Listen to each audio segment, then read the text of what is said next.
gyud mga panghitabo sa atong kinabuhi, DJ Sam. Nga wa jud nato gi-expect nga mahitabo.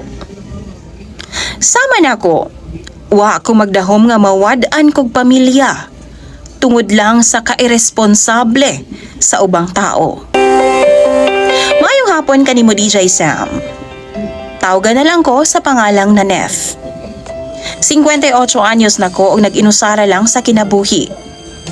Ganahan kay ko sa imong programa, DJ Sam, kay nahimong venue sa mga taong gikapoy na sa kabugat sa mga panghitabo sa kalibutan. Nahimong takbuhan pod sa mga taong dili ma-share sa ubang mga tao ang ilang mga problema. At least, dinhi sa imong programa, matago na mo ang among identidad apan makakuha mig maayong tambag gikan sa imong mga followers. Gusto lang pud unta na akong i-share, DJ Sam, ang akong pait ug madugong kaagi nga hangtod karon wa pa jud nako madawat ang mga panghitabo. DJ Sam, balikan nato ni adtong nag-edad pa kog kapin 20. Malipayon mi nga nag-uban sa ako ang bana nga si Edward og anak namo nga si Aiza og Mabel. Niadto nga time, DJ Sam, grade 3 pa lang ang akong panganay nga si Aiza. Samtang ang iyang manghod anaa sa 3 anyos pa lang, DJ Sam. Buutan og sweet ang akong mga anak. Samtang ang akong bana, buutan pod og dili jud bisyoso. Focus sa panginabuhian ang akong bana, DJ Sam, sa pagpalambo sa among kahimtang. Samtang ako, focus pod sa pag-atimana sa akong mag-ama. Tapad sa among bahay, DJ Sam, dun ako'y amiga. Nga tawgon na lang nato siya sa pangalang Emmy. Suod kaayo siya nako, DJ Sam. O gani matag panahon nga magka-problema sila. Mapakonsumo man na o kwarta. Bayro nun sa eskwelahan, kami ang dangpanan. Kung unsay naa sa akong mga anak, halos ihatag na pud namo sa ilang mga anak.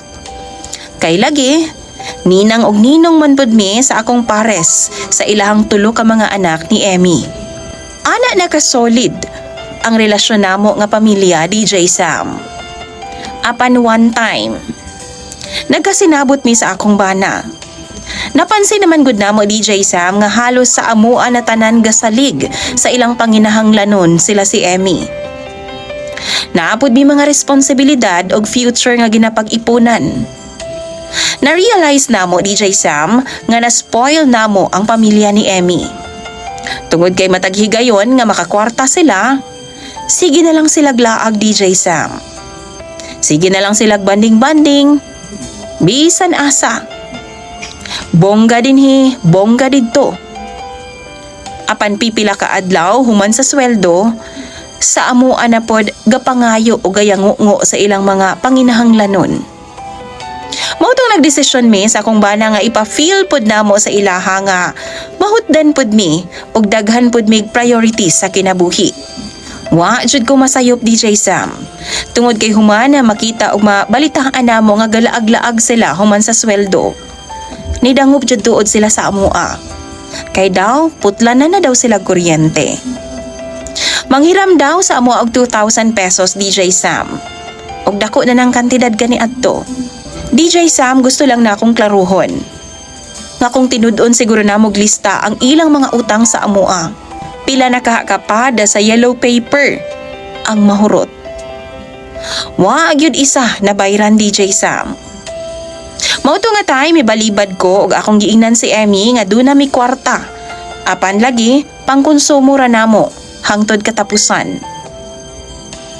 Abi kog okay ra sa iyaha, DJ Sam. Apan taod-taod, niabot ang iyahang bana og mihangyo na pod sa amoa. Giatubang nako, DJ Sam, og misaad kining bayran lang daw nila pag sweldo. Apan sayod ko, DJ Sam, nga wa joy mahitabo nga bayad. Niduol lang akong bana, DJ Sam, og i-explain niya kang Edgar nga wa na mi extra kay lagi gigamit sa akong mga ginikanan. Ang tinuod, alibay lang to sa akong bana, DJ Sam. Kay lagi, mamugos man gyud og taman si Edgar. Taod-taod nagkagulkol na ang tapad sa among bahay, DJ Sam. Og nang lupad na ang mga kaldero og uling gawa sa ilang panimalay. Taod-taod nakita pod na ako, DJ Sam, nga milakaw si Emmy. Dala ang mga bata niya og dagkong bag. Og nahilom na ang tapad sa among bahay. DJ Sam, humani adto nakita na akong nagsige na hinuktok sa gawa sa bahay si Edgar. Wa na lang pod mi attempt nga istorbuhon siya. Kay lagi, away pamilya man kana. Og dili mi gusto nga manghilabot, DJ Sam. Usa ka gabi ni ana, human na mog panihapon, naghimo og assignment ang akong kamagwangan nga si Aiza. Gitabangan ako, DJ Sam, og sayusab nga nakatug ang akong kinamanghuran nga si Mabel. Taod-taod dunay nagsaba sa gawas sa among kwarto, DJ Sam. Mautong akong gigawas. Og pagawas na ako, DJ Sam, grabe ang akong pangurog. Human mitambad na sa akong atubangan ang lawas sa nagbuyod og naglunang sa dugo na ako nga bana. Samtang si Edgar, DJ Sam, isog kaayo siya og nagdala pa siya og kutsilyo. DJ Sam, gitudlo-tudlo ko niyag taman og sumala pa niya patyon daw miniyang tanan kay kami daw ang hinungdan nga nung naguba ang iyang pamilya. Tungod daw sa wa na mo siya gipautang. Og tungod daw sa among kahangol, maong nag-away sila ni Emmy og gibiyaan siya sa iyahang mag-iina. DJ Sam, nadunggan ako nga nanghilak na ang ako mga anak sulod sa kwarto. Maong gimanduan ako sila nga mangpadlak sa kwarto, DJ Sam, ug dili gyud manggawas bisan unsay mahitabo. DJ Sam, giduol ko ni Edgar ug giduslak sa iyahang gigunitan nga kutsilyo. Ug mao na to ang last nga akong nahinumduman. Pagmata nako naan ako sa hospital, DJ Sam, ug nag-apong na ang akong mga igsuon ug mga ginikanan. Swerte nga nakaligtas daw ko sa 11 kasama dinunggaban. Para nila, DJ Sam, swerte. Pero para sa ako, malas. Wa na'y pinakamalas sa akong pagmata, DJ Sam. Ginaambo na lang gani na ako nga unta, wa na lang ko nakamata. Unta, namatay na lang pud ko, human madiskubre nga ako lang di ay ang nakaligtas sa among upat. Napatay ni Edgar, DJ Sam, ang akong bana og duha ka mga anak. Wa na ko'y rason na para mabuhi pa. Wa ko masayod kung asa ko magsugod ug wa pud ko masayod kung angay pa ba na akong ipadayon ang akong kinabuhi.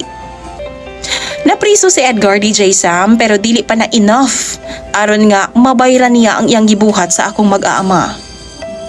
Nangayo og pasaylo si Emmy sa ako, DJ Sam, ug ingon man si Edgar.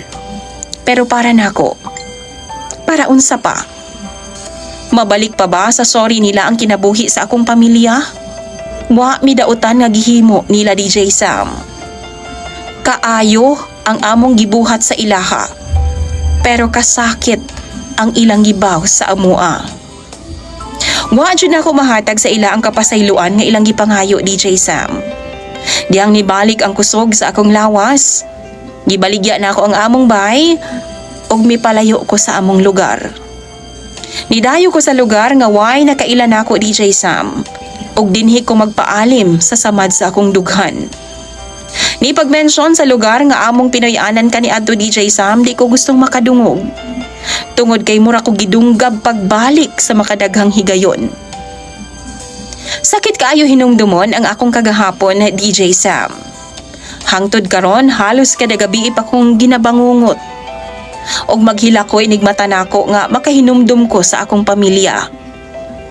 Human gikuha ang akong pamilya, DJ Sam, sa ako daghan ang mipadayag nga musod sa akong kinabuhi. Apan idlas ko. Tungod kay di pa ko andam nga mopasod sa ilaha sa akong kinabuhi. Occupied pa sa akong bana o sa akong mga anak ang akong kasing-kasing. Ug bugat pa kaayo ang akong gibati human sa mga panghitabo. Mao nang mas gipili na ako manginabuhi nga mag-inusara, DJ Sam. Og bag-uhay lang, nabalitaan pod na ako nga namatay na sa prisuhan si Edgar. Apan wa na ako nagikalipay. Wa gihapon na ako siya mapasaylo. Tungod kay gidamgo na ako nga unta magdugay og madugta pa siya sulod sa prisuhan. Apan swerte gihapon siya DJ Sam. Tungod kay gikuha siya og sayo-sayo sa kahitasan. Ambot pa DJ Sam, kapin 20 ka tuig na ang milabay pero presko pa gihapon sa akong dughan ang mga panghitabo. Sa mutuo mog sa dili, kada gabi og adlaw, ginaampo na ako nga kuhaon na unta ko sa Ginoo.